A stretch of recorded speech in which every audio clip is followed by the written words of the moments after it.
अस्सलाम वालेकुम नाज़रीन, आप देख रहे हैं प्रोग्राम रेड जोन और मैं हूं सुहेल इकबाल भट्टी। नाज़रीन, आज बात करेंगे कि साइफर केस में बानी पीटीआई और शाहमूद कुरैशी के वकला के पेश न होने पर बिल आखिर सरकारी वकला की तैनाती की गई, लेकिन बानी पीटीआई और शाहमूद कुरैशी ने इन सरकारी वकला की तैनाती के ऊपर अदम एतमाद का इजहार कर दिया। सिर्फ यही नहीं बल्कि एक मौके के ऊपर शाहमूद कुरैशी ने केस की फाइल को अदालत में फ़ज़ा में उछाल दिया।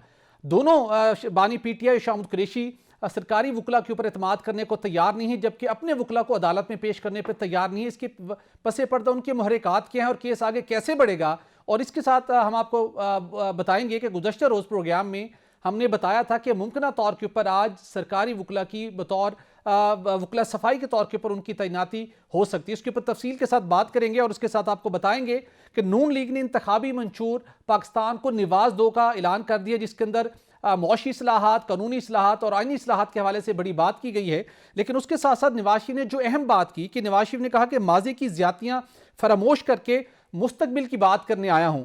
और सवाल यहां पर यह है कि क्या सियासतदान माजी की नफरतें बुलाकर नया सफर शुरू करने के लिए तैयार हैं। और इसके साथ बात करेंगे कि नैब में इस्लाहात का पहला मरला नाफिज कर दिया गया है, नए कवायद ज़वाबित जारी कर दिए गए, जिसके तहत कोई फर्द फर्जी नाम से शिकायत नहीं कर सकेगा, और अगर किसने झूठी शिकायत की तो उसके खिलाफ भी कार्रवाई होगी। इसके अलावा मजीद नैब के अंदर क्या इस्लाहात की गई हैं, इसके ऊपर भी तफसील के साथ बात करेंगे और आपको बताएंगे कि चीफ जस्टिस और आला अदलिया को सोशल मीडिया के ऊपर बदनाम करने में मुलविस जितने लोग थे उनके खिलाफ आखिर FIA ने शिकंजा कस दिया है। 47 सीनियर सहाफ़ी और यूट्यूबर्स को नोटिस अरसाल कर दिए गए हैं और मजमूई तौर पर 115 इंक्वायरीज की इनिशिएट की गई हैं। और इसके साथ साथ अब chief justice supreme court of Pakistan ने भी मामले का नोटिस ले लिया है। आखिर सोशल मीडिया के ऊपर जो मादर पिदी आज़ादी का कंसेप्ट है, इसकी कोई लिमिट है या ये इसी तरीके से चलती रहेगी, इसके ऊपर भी बात करेंगे। और इसके साथ प्रोग्राम के आखिर में आपको बताएंगे कि पाकिस्तान ने 11 ममालिक के साथ बाहमी बुनियादों के ऊपर कानूनी मामलत करने का फैसला किया है। वफाकी kabina ने बाज़ाब्ता तौर पर मंजूरी दी है। एक्सक्लूसिव डॉक्यूमेंट के साथ आपको बताएंगे कि किन ममालिक के साथ पाकिस्तान ने कानूनी मामलत करने का फैसला किया और किन ममालिक से कानूनी मामलत लेने का फैसला किया और किन संगीन जुराइम के अंदर कार्रवाई होने जा रही है। और बिलखुसूस वो लोग जो बैरून मुल्क मुकीन हैं लेकिन पाकिस्तान के अमन-ओ-अमान और पाकिस्तान को बदनाम करने में मुलविस हैं, उनके खिलाफ मुमकिन तौर पर क्या कानूनी कार्रवाई हो सकती है, इसके ऊपर भी बात करेंगे। तो इसके इन तमाम इशूज़ पर बात करने के लिए स्टूडियो में तो हस्बे बबूल मेरे साथ मौजूद होंगे ख्वाजा मतीन साहब। खासा साहब आपका शुक्रिया। और टेलीफोन लाइन पर हमें ज्वाइन कर रहे हैं जुल्फ़िकार अब्बास नकवी साहब, आप प्रोसिक्यूटर हैं साइफर केस में। नकवी साहब आपका बहुत शुक्रिया। पहले सर ये शॉर्ट सुनिएगा जो गुज़श्ता रोज़ हमने अपने प्रोग्राम में आपसे बात की थी, उसके बाद सर मैं आपसे एक सवाल करूंगा, शॉर्ट प्ले कीजिएगा। ऐसे मामला लटकाते रहे तो मुअज़्ज़िज़ जज साहब के पास, कोर्ट के पास क्या ऑप्शन होता है? वो लटकाते रहे तो 6 महीने तक वो केस ऐसे लटक सकता है, या कोई होता है ऑप्शन जिसको जज एक्सरसाइज करके इसको कंक्लूड कर सकता है? हाँ जी जी बिल्कुल। बेसिकली जो है ये नहीं कहा जा सकता इस बात के लिए कि तो ये अनलिमिटेड टाइम तक जो है लेके चले जाएंगे। हमने आज भी रिक्वेस्ट की है कॉर्सिव मेजर्स अडॉप्ट करने के लिए। इसके 2-3 तरीके हो सकते हैं जी। एक तो ये है कि इनका हक जो जरा है वो क्लोज की जाए, या स्टेट काउंसिल जो है वो इंगेज किया जाए जो उनके बिहाफ पे जो है वो जरा कर सके। ठीक। तीसरा ये कि मुलजमान को कहा जाए कि वो आप खुद करें, नहीं तो अदरवाइज आपका जो हक दिफा है वो खत्म हो जाएगा। ठीक। तो आपको कोर्ट इतनी हेल्पलेस नहीं है कि कोई उनको जो है वो खिलाता रहेगा और ये वो खेलते रहेंगे। कानून में कॉर्सिव मेजर्स हैं जिसकी बुनियाद पर जो है वो केस कंक्लूड हो सकता है। नाज़रीन, आपने ये रात बात सुनी, नकवी साहब ने कानून की रोशनी में अपनी ये राय दी थी और आज बिल्कुल वैसे ही हो गया। नकवी साहब, मैं आपसे जानना चाहूंगा, सरकारी वकला की अब एक फैसिलिटी तो प्रोवाइड कर दी गई, लेकिन उसके बावजूद जो वकला सफाई हैं वो अदालत में पेश होने को तैयार नहीं है, जबकि जो अदालत ने वकला तैनात किए हैं उन्हें बानी पीटीआई और शाहमूद कुरैशी साहब तस्लीम करने को तैयार नहीं है, अदम एतमाद का इजहार किया है, मिसबिहेव भी किया है। तो अब थोड़ा हमें दोबारा बताइएगा हमारे नाजरीन को, अगर अब ये स्टेज तो आ गई है और उनका अदम एतमाद ऐसे रहता है तो केस कैसे अब आगे मजीद बढ़ सकता है? देखिए जी, मैं कल भी आपने मुझसे ऑप्शंस की बात की थी, तो मैंने कहा था कि ये लीगली ऑप्शंस अवेलेबल है कोर्ट के पास जी। तो जज साहब ने जो ऑर्डर फरमाया उसमें 2 फाजिल बुकला साहब को अपॉइंट किया, उस लिस्ट में से जो एडवोकेट जनरल ने मेंटेन की है स्टेट काउंसिल के तौर पर जी। अब कानून ये है कि जहाँ पे भी पनिशमेंट जो है वो डेथ हो या 14 साल हो या मेजर पेनल्टी हो, तो क्रॉस एग्जामिनेशन अगर वो ना कर रहा हो या फर्दर प्रोसीड केस ना हो रहा हो तो फिर कोर्ट जो है वो स्टेट काउंसिल को अपॉइंट करती है। ये लीगली परमिटेड है अंडर दी लॉ। इसी तरह आज जो है वो जब फाजिल मुकला जो सफाई के मुकर्रर हुए थे कोर्ट जी स्टेट काउंसिल के तौर पे, वो आज सुबह जब आए वहां पे तो वो भी खुद 9 बजे तशरीफ ले आए थे, लेकिन जज साहब ने सबसे पहले 9 बजे कॉल की, उस टाइम कोई नहीं आया, फिर 9:30 बजे कॉल की, फिर कोई नहीं आया, फिर 10 साढ़े 10 बजे कॉल की, फिर भी कोई नहीं आया, और बाद में 2-3 जो उनके जूनियर मुकला साहबान थे, जिनमें वो मुकला भी थे जो बाकायदा ट्रायल में मौजूद है, जी उनसे जज साहब ने कहा जी कि ठीक है आप जिरा कर लें। ठीक तो उन्होंने फिर मुख्तलिफ किस्म की दरखास्तें देनी शुरू कर दी, और आपको मैं बताता चलूं कि पूरे ट्रायल के दौरान तकरीबन 45 से सिविल अपना क्रिमिनल मिसलिनियस एप्लीकेशन दे चुके हैं, जो एक ही तरीके की बार बार रिपीट करते हैं, क्योंकि मकसद सिर्फ इनका है वो डिले किया जाए।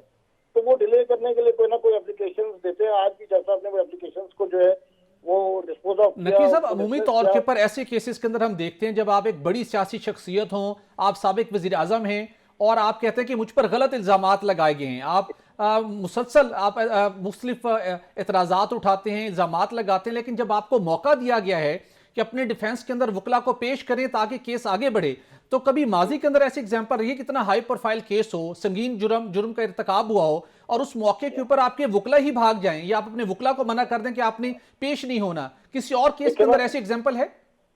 जी, मैं 40 साल की वकालत में तो मैंने कोई ऐसा ट्रायल नहीं देखा जिसमें चाहे वो हाई से हाई प्रोफाइल का भी हो, जिसके अंदर इस किस्म का बिहेवियर रखा हो।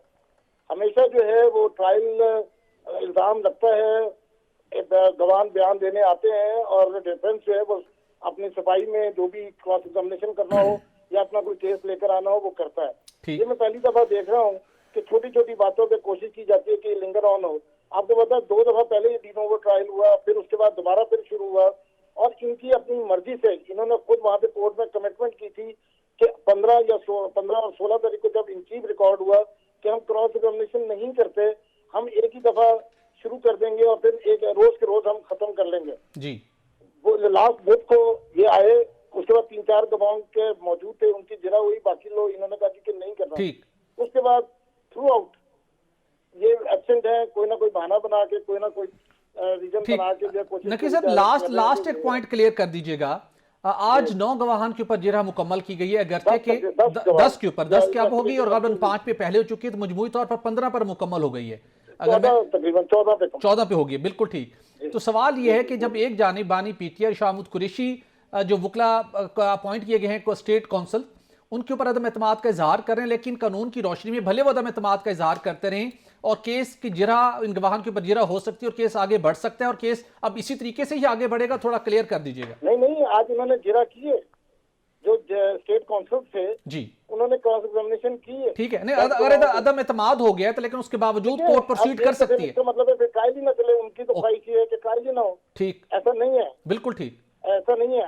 अदम एतमाद उनको किसी, जब स्टेट काउंसिल एंगेज हो गया तो लॉ प्रोवाइड करता है कि स्टेट काउंसिल आप दें ताकि वो बिल्कुल ठीक, वो अपने गवाह भी ना पेश करें, अपने लॉयर्स भी ना पेश करें और साथ ही बिल्कुल वो डिफेंस पेश करें, तो इस तरह तो पॉसिबल नहीं है। इस तरह पॉसिबल। नकवी साहब आपका बहुत शुक्रिया।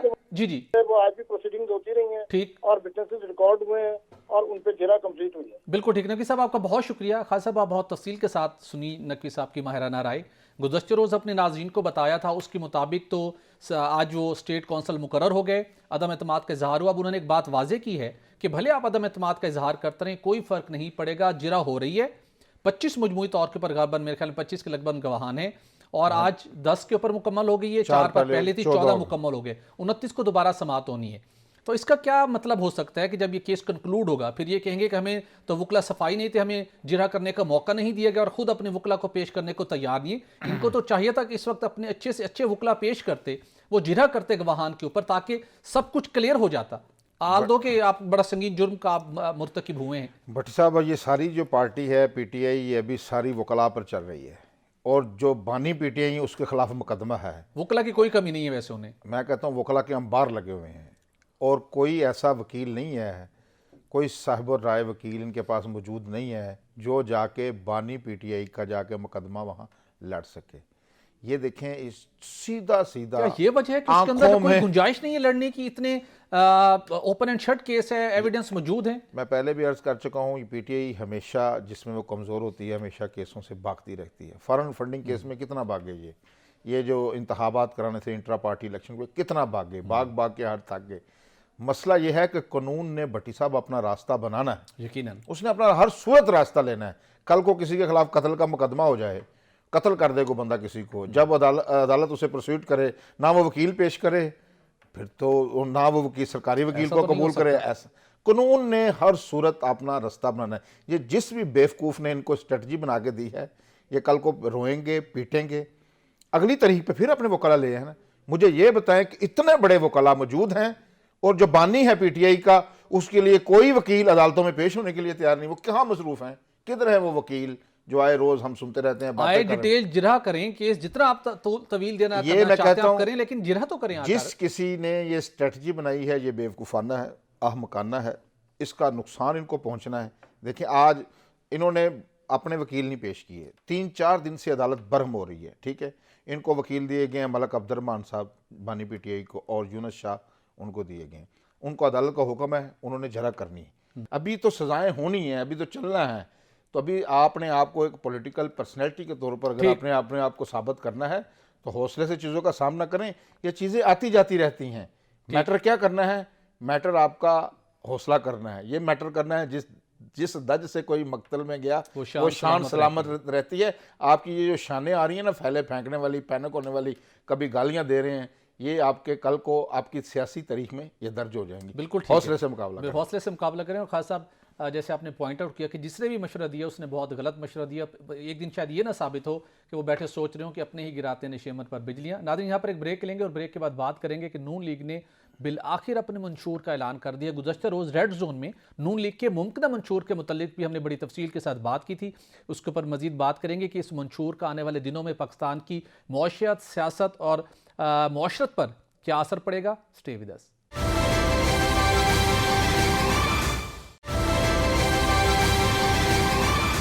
वेलकम बैक नाज़रीन। गुज़श्ता रोज़ हमने बात की थी कि नून लीग अपने मंशूर का ऐलान करने जा रही है और आज मंशूर का ऐलान हो गया।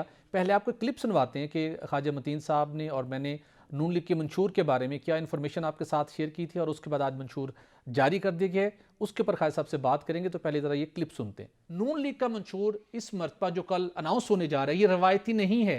इसके अंदर कुछ ऐसे आइनी, कानूनी और समाजी और उसके साथ साथ आप कह सकें कि मुआशी लिहाज से कुछ ऐसे बड़े इनिशिएटिव्स लिए जा रहे हैं जो कि आने वाले दिनों में एक बहुत बड़ी डिबेट भी जनरेट करेंगे। सिर्फ यही नहीं बल्कि उनकी सियासी जमातें उनको, मुझे लगता है कि शायद इस वक्त स्टेज पे नून लीग को बड़ा तनकीद का निशाना भी बनाएं, लेकिन नून लीग इस वक्त डिटरमिन्ड है रेलेवेंट स्टेक होल्डर से मुशावरत के बाद। ये वो मंशूर नहीं है कि पार्टी के 4-5 लोगों ने बैठ के बना लिया, उसको अब इंप्लीमेंट करने की कोशिश करेंगे। जो जराई ये कहते हैं कि नवाज शरीफ साहब ने अपने जो उनके साथ कुछ दीगर बड़े रहनुमा हैं उनको ऑन बोर्ड कर लिया है। सबसे बड़ी बात मैं आपको बताने लगा हूँ, जो वजह तनाज़ा रही, जो दफात आइन की जो शिकें 62 और 63 सादक और अमीन वाली, उनमें भी इस्लाहात तरमीम करने का फैसला कर लिया गया है। जो 62 और 63 जिसकी वजह से जो वज़ीर आज़म घर जाते रहे हैं। नाज़रीन, ये आपने सुना, गुज़श्ता रोज़ हमने कुछ अपने सोर्सेज की इन्फॉर्मेशन के बेस के ऊपर बात की थी। आज बिलाखिर खान साहब मंशूर जारी हो गया। कल हम अपने नाज़रीन के साथ जो पीपल्स पार्टी का मंशूर है उसके ऊपर भी बात करेंगे, लेकिन आज मैं आपसे जानना चाहूँगा नून लीग ने मंशूर दिया, किस निगाह से देखते हैं खान साहब? जो उन्होंने कहा कि पाकिस्तान को निवाज दो, लेकिन उसके साथ साथ वो क्या क्या करेगी नून लीग? क्या ये बड़ी तैयारी के बाद तैयार किया गया है और वाकई फ्रूटफुल होगा? किस निगाह से देखते हैं आप इस मंशूर को? जी भट्टी साहब, हमने पहले भी मंशूर 85 से मंशूर देखते आ रहे हैं। तो ये जो मंशूर है बिल्कुल गैर रिवायती से किस्म का, जैसे लगता है जैसे कोई डॉक्यूमेंट जैसे मिसाक जमहूरियत का तैयार किया गया था ना, उसी तरह के इसमें नकात हैं, ठीक है। और ये गैर रिवायती है। और जो मियां नवाज शरीफ ने इस मौके पर जो तकरीर की है, जो गुफ्तगू की है, वो ऐसे लगता है कि कई क्वार्टर्स के साथ डिस्कस करके इस दस्तावेज ये करके तो ये एक ऐसी दस्तावेज़ बनाई गई है। और दस्तावेज़ात तो बन जाती हैं। आपको बता, मिसाक जमहूरियत की भी बड़ी अरकरेज़ी के साथ बनी थी, एक मिसाक मईशत की भी बात की जाती है, लेकिन आज हम कर रहे हैं मंशूर की बात। अब इस पर जो इसमें जो पॉइंट, सबसे अहम पॉइंट है, जैसे कि कल भी हमने जिक्र किया था, आर्टिकल 62 और 63 जी, जिसकी वजह से आप जो मुंतखब हुकूमतें हैं, जो वज़ीर आज़म हैं, उनको इसके ख़िलाफ़ इस्तेमाल करते हैं, यह सबसे अहम है। और जो सबसे बड़ी बात उन्होंने पार्लियामेंट की बालादस्ती का जो पॉइंट है, इसकी क्योंकि तफसीलात हमारे सामने नहीं आई, लेकिन मैं ये समझता हूँ कि हम जमहूरियत को मजबूत करने की यहाँ रोना रोते रहते हैं आए रोज़ हमारे साफ़ी दोस्त भी, कि जमहूरियत नहीं है, जमहूरियत नहीं है। जमहूरियत उस वक्त तक भट्टी साहब मजबूत नहीं होगी जी। जब तक पार्लियामेंट की बालादस्ती को तमाम अदारे, तमाम स्टेक होल्डर्स तस्लीम नहीं करेंगे। ये पॉइंट बहुत मैं समझता हूँ ज़बरदस्त पॉइंट है पार्लियामेंट की बालादस्ती का। इससे जैसे वोट को इज्जत दो, इसी से मिलेगी, पार्लियामेंट बालादस्त होगी तो मिलेगी ना जी। और दूसरी जो एक और है अदालती हवाले से, जैसे कल आपने बताया था कि जो बड़े और मुश्किल मुकदमात हैं उनका फैसला 1 साल के अंदर हर सूरत हो, बहुत ये भी अच्छी शामिल किया तजवीज़ है। जाएगा। जी। और जो छोटे मुकदमात हैं इसमें भी आपको पता सालों लग जाते हैं, उनका 2 माह में, ये बड़ा रेलिवेंट पॉइंट है। और जो बाकी एजेंसियां जैसे इंसदाद बदनवानी की, जी। उनको भी मजबूत खासा किया जाएगा। ये पॉइंट्स तो आगे, लेकिन मेरा जो इंपॉर्टेंट क्वेश्चन आपसे ये है, जाहिर सी बात है हर जमात मुल्क की मुआशी सूरत हाल बेहतर बनाने की कोशिश करती है। नून लीग ने बड़ी तैयारी के साथ सोलर पावर प्लांट्स लाएंगे, महंगाई कम करेंगे, तरक्की को आगे लेके जाएंगे, 1 करोड़ नौकरियां देंगे अपनी जगह के ऊपर, अगरचे कि उनको नौकरियों वाला किसी के से मुस्तार ये नहीं लेना चाहिए मंशूर के अंदर एनी हो। लेकिन जो इंपॉर्टेंट पॉइंट थी जो मैंने नोट की उसके ऊपर मैं आपकी भी राय लेना चाहूँगा, जिसमें नवाज शरीफ कहते हैं कि इस मौके के ऊपर आप पॉलिटिकल वे में आप एक मंशूर पेश करते हैं, लेकिन उनकी बॉडी लैंग्वेज और उनके अल्फाज बड़े वाजे थे कि पॉलिटिकल पॉइंट स्कोरिंग नहीं थी। 2 बात वाजे की कि माजी की ज़्यादतियाँ फरमोश करके मैं मुस्तकबिल की बात कर रहा हूँ, और उसके साथ कभी किसी सियासी जमात के मंशूर के अंदर हमने ये नहीं देखा मुआशी तरक्की के ख्वाब दिखाने के साथ साथ रोज़गार देने के मौके फराहम करने के बुलंदोबांग दावों के साथ ये कभी किसी ने नहीं कहा कि हमारा ये मंशूर कौम को जोड़ने का मंशूर है। तो इस वक्त जो तफरीक इंतशार जो फैला हुआ है, तो अगर ऐसी सोच के साथ आप कोई चीज़ बनाते हैं जिससे जाहिर सी बात है अगर आप कौम मुत्तहिद है, आप इंतशार नहीं है, आपकी सफ़ों में इत्तेहाद है, इतारों पर इतमाद है, तो फिर मुआशी तरक्की की राहें खुल जाती हैं, आप आगे बढ़ जाते हैं। तो ये कैसी ये पॉइंट लगा कि हम इस कौम को जोड़ने का मंशूर है? इसमें तो कोई शक व शुबा नहीं, कोई 2 राय नहीं है कि हम इत्तेहाद और इत्तेफाक के बगैर एक कदम भी आगे नहीं बढ़ सकते। भट्टी साहब, इस मुल्क को जोड़ना है। ये जो हम आकर हमारे दोस्त अहबाब कुछ सियासतदान मार दो, खींच दो, ये कल भी हम इस हवाले से बात करेंगे, जो सुनामी आ गया, ये जो इस्तिलाहें तबाही बर्बादी की, डिज़ास्टर की, हाँ जी, बुलडोज करने की, ब्लास्ट करने की, ये आपकी जहनी सतह का पता देते हैं कि आप क्या सोच रहे हैं। जी। इस मुल्क को इत्तेफाक और इत्तेहाद ही आगे लेकर चल सकता है, इसमें तो कोई शक शुबा ही नहीं है ना। अब जो नवाशी ने अब जो ठाना है, ठीक है, जैसे 62-63 उनके दिमाग में अटकी हुई थी कि इसकी वजह से लोग जो घर जाते हैं, ये सादक और अमीन रसूलुल्लाह की ज़ात के अलावा कोई सादक और अमीन नहीं हो सकता। इसमें उन्होंने तरमीम लाने का, लेकिन सबसे अहम जो मसला है जो माशी इस्लाहात हैं उसमें जिन्होंने वादे किए हैं, देखिए मंशूर तो एक है ना दस्तावेज, ये हम करेंगे, ये और मंशूर लेकर हम उनका पीछा भी करेंगे। बिल्कुल, अगर कल को वो इक़्तिदार में आती है, 1 करोड़ नौकरी कैसे देनी है, जीडीपी ग्रोथ आपने बढ़ानी है, बेरोजगारी कमी लेकिन जो इसमें उन्होंने ऐलान किया है, देखिए उन्होंने बड़ा सोच समझ के, इरफान सिद्दीकी साहब ने भी आज बात की है कि मियां नवाज शरीफ का कहना था हमने ऐसा मंशूर नहीं देना जिस पर हम अमल ना कर सकें। अब जो पहले ही साल 2025 में उन्होंने कहा महंगाई को हम 10% कम करेंगे, अब ये करनी पड़ेगी उनको। अब इस वक्त सबसे बड़ा रोना आपको पता है जो आम आदमी है, जो लो तबकात हैं, उनका जीना हराम हुआ है। तो 4 सालों में महंगाई की शरह जो 4 से 6% तक लानी है, ये इन्होंने अपने टारगेट सेट किए हैं। जो खास और इस वक्त महंगाई की ये शरह 43% पर है। खासा तो ये अगर वादे कर रहे हैं तो हम इनको याद भी दिलाते रहेंगे अगर इक़्तिदार में आए।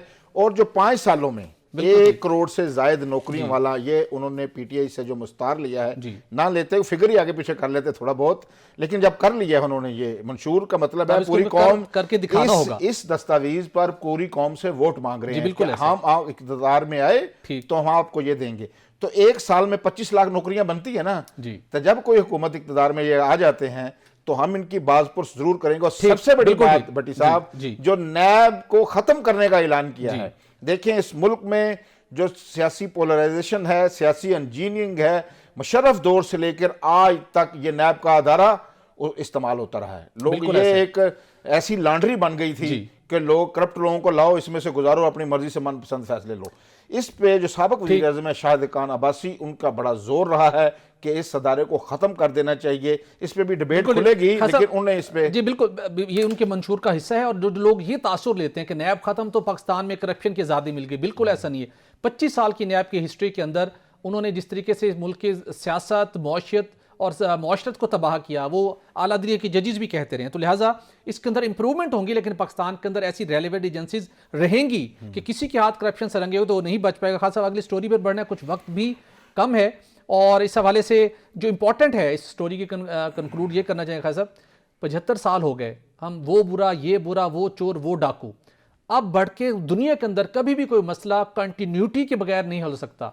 आप किसी को आगे बढ़ने दें, उसको सिस्टम अगर वो कुछ डिलीवर करेगा तो मुल्क को फायदा होगा, वो डिलीवर नहीं करेगा तो ऑटोमेटिकली वो आउट हो जाएगा।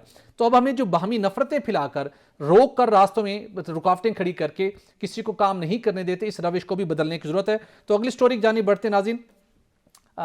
एक बड़ा अहम मामला जिसके अंदर कुछ सहाफ़ियों ने, कुछ सोशल मीडिया के ऊपर यूट्यूबर्स ने chief justice supreme court of Pakistan और आला दिल्ली के जजेस और रियासत को बदनाम करने की कोशिश की। खास साहब एक JIT बनी थी, उस JIT के बाद उसने तहकीकात का सिलसिला शुरू किया। FIA ने अब तक 115 इंक्वायरीज इनिशिएट की हैं। उन तमाम किरदारों के गिर्द घेरा तंग कर दिया गया है जो एक अपने एक ख़तरनाक मज़मूम मकासद के हसूल के लिए रियासती इदारों को, अदलिया के मौज़ी जजी साहबान को बदनाम करते थे। उसके अंदर 47 सहाफ़ी और यूट्यूबर्स भी शामिल हैं जो बड़े मंझे हुए नाम हैं। उनको 30 और 31 जनवरी को तलब किया गया है और उनसे अब फर्दर ये तहकीकात का सिलसिला आगे बढ़ेगा। लेकिन ख्वाजा साहब, सवाल ये है, दुनिया के अंदर जहाँ भी सोशल मीडिया, जहाँ से ये डिबेट स्टार्ट हुई, दुनिया के जो महज़िब ममालिक हैं, तरक्की याफ्ता ममालिक हैं, ऐसी मादर पिदर आज़ादी तो वहाँ पर भी नहीं है कि कोई अच्छा काम भी करे तो आप उसको कटहरे में खड़ा कर दें, उसकी शख्सियत को आप टारगेट करें, और आप उसके बाद रियासती इदारों के ऊपर जहाँ पे आइन के मुताबिक आप जिनके ऊपर बात नहीं कर सकते उनको भी टारगेट करें। तो क्या अब जब सहाफ़ियों के ऊपर बात आएगी फिर शोर मचेगा। चीफ जस्टिस ने भी इस मामले को टेकअप किया, लेकिन इस मामले को वंस फॉर ऑल तय तो ज़रूर होना चाहिए कि सबको पता हो कि ये हमारी एक रेड लाइन है, ये हमारी लिमिट है, इससे आगे हमने नहीं जाना। बट साहब, मैं आपको बताऊं, पहले तो एक जनरल बात बताने लगा हूं। दुनिया में तमाम चीज़ों की आज़ादी है, खाने की भी आज़ादी है, पीने की भी आज़ादी है, शादियां करने की भी आज़ादी है, गुफ्तगू की भी आज़ादी है, ये तमाम आज़ादी हैं। लेकिन तमाम आज़ादियों के पैरामीटर्स मुकर्रर किए हैं तमाम माशरों ने। आपने कितना खाना है, क्या खाना है और क्या नहीं खाना, ये तमाम मज़ाहब में भी है और समाजी तौर पर मालिक में भी इसकी पाबंदियाँ हैं कि कई मालिक में कदर है, कई में नहीं है। अब ये गुफ्तगू है, हम जिस ये नहीं है कि आपके हाथ में माइक आ गया, हम यहाँ बैठे तो हम जो मर्जी बोलते रहें, ये नहीं है। हमारे हाथ में कलम आ गया, जो कुछ मर्जी है लिख। हर चीज़ के कुछ एथिक्स बनाए हैं, उस असूलों के मुताबिक हमको चलना है। हमने क्या किया है, हमने ये समझ लिया है, हमारे कुछ सहाफ़ी दोस्तों ने बार बार कहा जा चुका है, हम भी यहाँ बात कर, हम भी तनकीद करते हैं फैसलों, अदालती फैसलों पर, हुकूमती फैसलों पर तनकीद करने में कोई अमर माने नहीं है। बिल्कुल सही। एक तो तनकीद के लिए एक जो चौक में खड़ा, एक जो बस अड्डे में खड़ा जो हाकर है वो गुफ्तगू करता है, एक जर्नलिस्ट गुफ्तगू करता है, उसकी गुफ्तगू में फर्क होना चाहिए। नंबर 1। नंबर 2, आपका एक एक्ट मुझे अच्छा नहीं लगा, मैंने उस एक्ट पे बात एक रियासत के बागी और एक सहाफ़ी की तकरीर और तहरीर में भी फर्क होना चाहिए। बिल्कुल 100% फर्क होना चाहिए। आप उस फैसले को हदफ तनकीद बनाएं, उसके लिए अल्फाज का जो चुनाव है वो आपने पार्लिमानी वर्ड्स यूज करने उसमें करें। लेकिन जिसने फैसला दिया है, हमारे यहाँ क्या रवश बन गई है, ये जो PTI ने ब्रिगेड बनाए थे कि एक शख्स की हमें किसी का फैसला पसंद नहीं आया, आपको पता है छोड़ दें, उन्होंने तो जो जिस चीफ जस्टिस पर जिस सुप्रीम कोर्ट के तनकीद की, वहीं से इनको रिलीफ मिले, वहीं से इनके जो उम्मीदवारों को इलेक्शन लड़ने की इजाजत मिली है। भट्टी साहब, ये उन्होंने हथियार बना लिया। मसलन कोई ब्यूरोक्रेट है, जैसे चेयरमैन नैब थे, उनसे कोई फैसला, उन पे आपको पता है उनकी ट्रोलिंग की गई, वो जो केस आया हतून वाला, उनको ब्लैकमेल किया। ये एक ब्लैकमेलिंग का टूल बना लिया गया। कोई शख्स नहीं आता और सहाफियों को जो खुद लोगों पर तनकीद करते हैं उनको तनकीद के, उनकी शख्सियात को, उनकी फैमिलीज को, उनको टारगेट किया गया। ये नहीं गलत किसी सहाफी का। मैं आज एक बात कर रहा हूं, किसी को मेरे साथ इससे इत्तफाक नहीं है तो कहे जी मैं ख्वाजा मतीन की बात से इत्तफाक नहीं करता।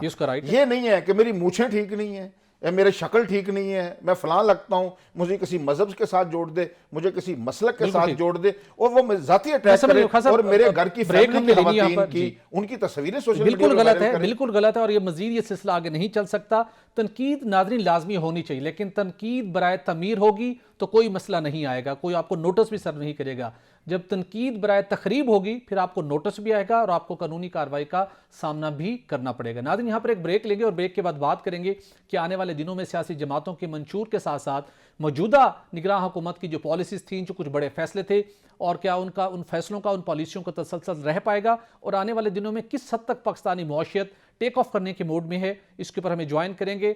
माहिर मौशियत भी हैं, ताजरों के नुमाइंदे हैं, सुहेल इल्ताज साहब ब्रेक के बाद हमारे साथ होंगे। Stay with us.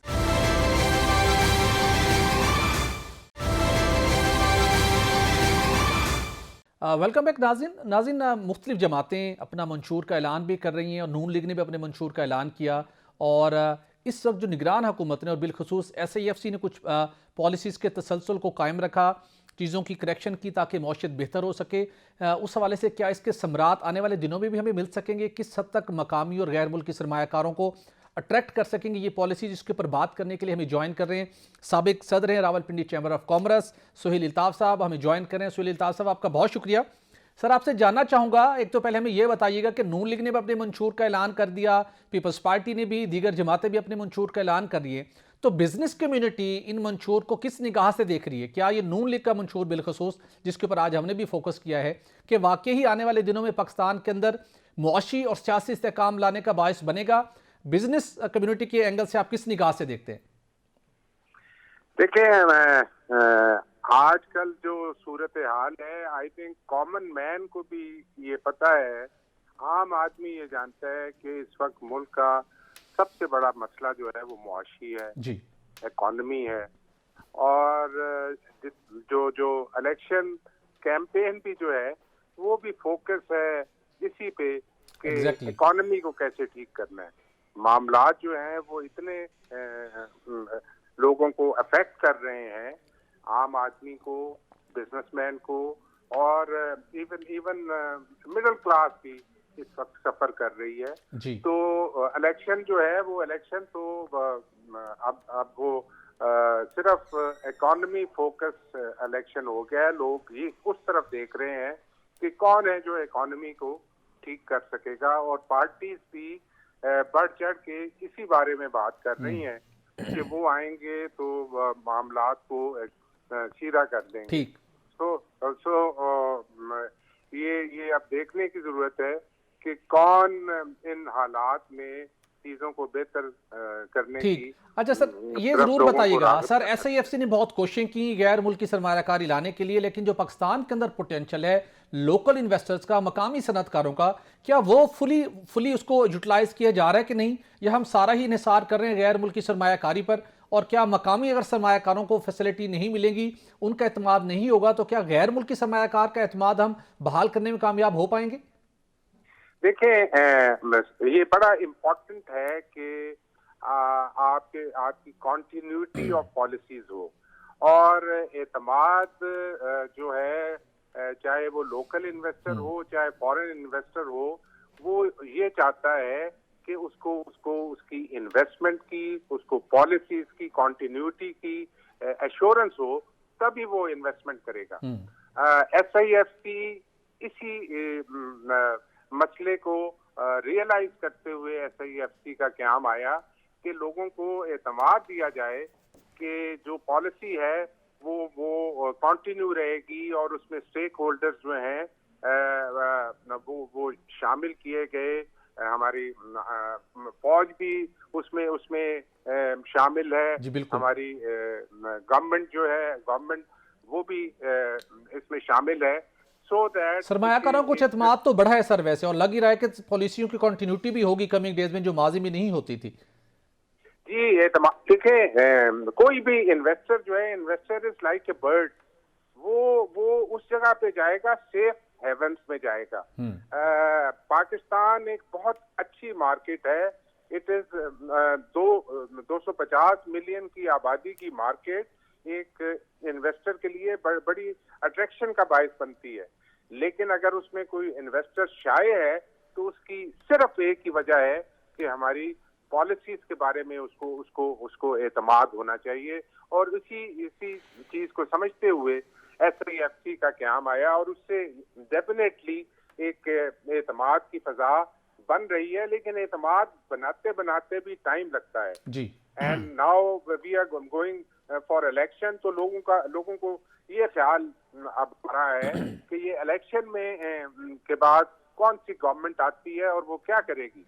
लेकिन अच्छी बात ये है कि मुस्लिम लीग नून ने भी ये कहा है कि SIFC के जो फैसले हैं उन पे कारबंद रहेंगे। और आई थिंक हम जिस चार्टर ऑफ इकोनॉमी की बात करते थे, वो indirectly charter of economy SIFC की शक्ल में हमें नजर आ रहा है, बिकॉज जो भी हुकूमत में आए, जो भी हुकूमत आई। सुहेल अल्ताफ साहब, ये तो SIFC जो है उसकी तो जो बन गई अथॉरिटी, इस पे फोकस हैं, तमाम अदारे ऑन बोर्ड हैं, इसको जो भी हुकूमत आएगी वो इसको आगे लेकर चलेगी। ये बताइएगा कि बिज़नेस कम्युनिटी जो है, जैसे आप साबिक चेयरमैन हैं, सदर हैं चैम्बर ऑफ कॉमर्स पिंडी के, वो आने वाली जो भी कोई हुकूमत हो, पीपल्स पार्टी की, मुस्लिम लीग नून की या कोई और हुकूमत हो, क्या तवक्को करती है उनसे? देखें, इस मुल्क की जो जो प्रॉब्लम्स हैं वो आइडेंटिफाई हो चुके हैं। इस मुल्क में इस वक्त इंडस्ट्री चलने की जरूरत है। ठीक है। इसमें जो यूटिलिटी प्राइसेस हैं वो कहाँ चली गई हैं नाउ, उनको कंट्रोल करने की जरूरत है। We have to look for other sectors also. IT को हमें सर्विस देने की जरूरत है, एग्रीकल्चर पे फोकस करने की जरूरत है। और फिर जो अगर ग्लास हाफ फुल देखें तो पिछले 6 माह में कुछ चीजों में बेहतरी आई है, कुछ डॉलर में स्टेबिलिटी हमें नजर आई है, यू नो, थ्रू स्मगलिंग पे कुछ कंट्रोल किया है। और अगर ग्लास हाफ एम्प्टी देखें तो अभी भी lot has to be done. बहुत सारे मामला जो बिल्कुल ठीक। सुहेल साहब, ये हमें जरूर बता दीजिएगा। एक लास्ट क्वेश्चन आपसे करना चाहूंगा। जो हमारी मुआशी सूरत हाल है जिसके अंदर हम चाहते हैं कि हमारी जीडीपी ग्रो करे और मुख्तलिफ टारगेट्स उसके सेट किए जा रहे हैं, अल्टीमेटली हम चाहते हैं कि 2-3 सालों में 6% तक पहुंच जाएं। मकामी सनतें हमारी, उनकी प्रोडक्शन कम हुई, फुल स्केल पर वो परफॉर्म नहीं कर पा रही, जो मकामी इन्वेस्टर्स है उसको वो कॉन्फिडेंस नहीं मिल पा रहा। तो आप समझते हैं कि जो ब्यूरोक्रेसी की तरफ से रुकावटें आती हैं, वो लोग जो इंडिजिनस वे में काम करना भी चाहते हैं लेकिन वो भी, उनको भी बहुत सी मुश्किलात का सामना करना पड़ता है। SIOC ने एक बहुत अच्छी एग्जांपल सेट कर दी, लेकिन एक वन विंडो ऑपरेशन जरूर होना चाहिए पाकिस्तानी इन्वेस्टर्स के लिए, इंडस्ट्रियलिस्ट के लिए, जहां पे उनके काम आसानी से हो सकें और वो खुद मुल्क की तमीर और तरक्की के अंदर, मुआशी सरगर्मियों के अंदर बढ़ चढ़ कर हिस्सा ले सके। रुकावटें बहुत ज्यादा हैं, ये कैसे कम हो सकती हैं? देखें, ये आपने बिल्कुल ठीक कहा। एक्चुअली यहाँ इन्वेस्टर जब इन्वेस्ट करने के लिए आता है तो वो इतनी ज्यादा रुकावटें हैं कि वो अपना जो प्रोजेक्ट है उसको कंप्लीट ही नहीं कर सकता। तो SIFC और one window operation, yes, it is a must. Punjab government ने भी बल्कि एक फैसिलिटेशन सेंटर जो है वो कायम किया है, लाहौर में भी किया है और पिंडी में भी कायम कर रहे हैं। बात ये है कि बिजनेसमैन जो है वो तो ये चाहता है कि जो उसके साथ प्रॉमिस किया जाए वो फुलफिल किया जाए। जब जो पॉलिसी इन्वेस्टमेंट करने के वक्त दी जाती है उस पे अमल दरामद हो। सही। और हमारी ब्यूरोक्रेसी को भी अब ये रियलाइज हो जाना चाहिए कि इस मुल्क ने अगर आगे बढ़ना है तो उसका एक ही हल है और वो ये है, मुल्क में इंडस्ट्रियलाइजेशन हो, मुल्क में जहाँ पिल्फरेजेस हो रही हैं उनको कंट्रोल किया जाए, करप्शन को कंट्रोल किया जाए और हमारी यूटिलिटी प्राइसेस जो इतनी ऊपर चली गई हैं, we have to look for alternate means और उस पे काम करने की जरूरत है।